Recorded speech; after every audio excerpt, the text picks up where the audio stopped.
Doctor Yunus সাহেব, সরষার ভিতরে ভূত আছে, কেউ স্পিডলি বেড়ে গেল আর কেউ বেরোতে পারলো না, সেখানে তোপের মুখে পড়লো, আপনি অবশ্যই এটাকে তদন্ত আপনাকে করা উচিত এবং সরষার ভিতর আগে ভূত তাড়ান।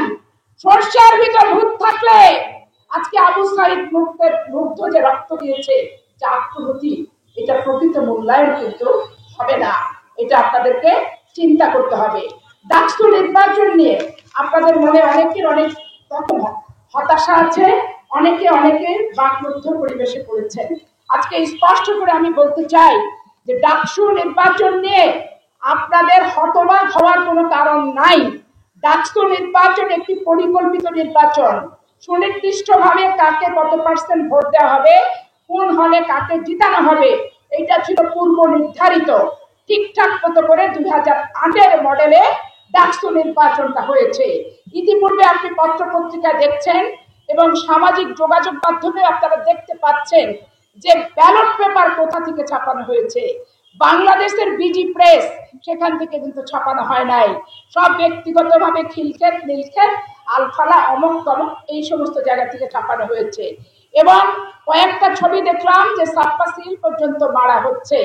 অনেকে মনে করছে ডাকসুতে বিএনপি যেতে নাই, তাহলে কি ডাকসু সাধারণ নির্বাচন হলে বিএনপি কি খারাপ করবে?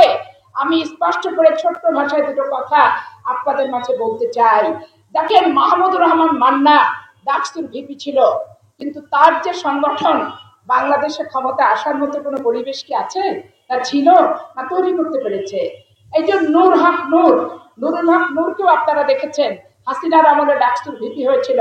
নুরুল হক নূরও কি বাংলাদেশের রাষ্ট্রীয় ক্ষমতা আসার মতো কোন পরিবেশ তৈরি করতে পেরেছে? ভাই, তৃতীয় বলি মুজাহিদুল ইসলাম সেলিম, উনিও কিন্তু ডাকসুর ভিপি ছিল। উনি ডাকসুর ভিপি থাকা অবস্থায় উনি কি সেরকম কোনো পরিবেশ, ক্ষমতায় যাওয়ার মতো কোনো পরিবেশ তৈরি কি করতে পেরেছে?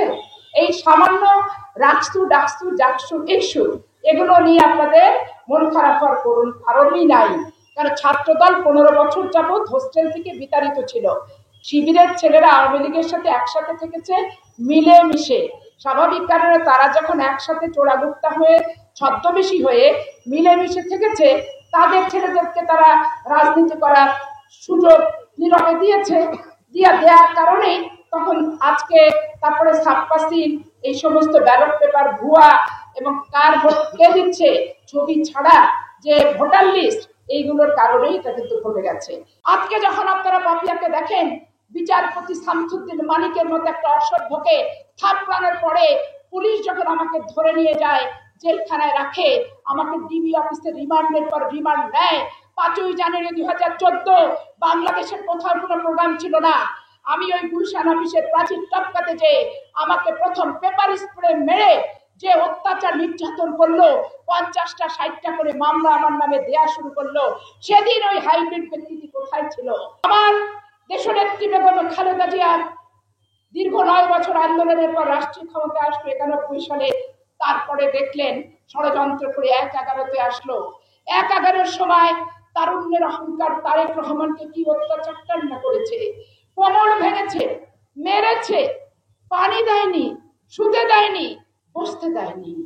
তারেক রহমান আমাদের স্তম্ভ, তৃতীয়, প্রথম, দ্বিতীয়, তৃতীয়, 3টি স্তম্ভের একটিকেও বাদ দিয়ে বাংলাদেশ জাতীয়তাবাদী দল কখনোই প্রতিষ্ঠিত হতে পারে না।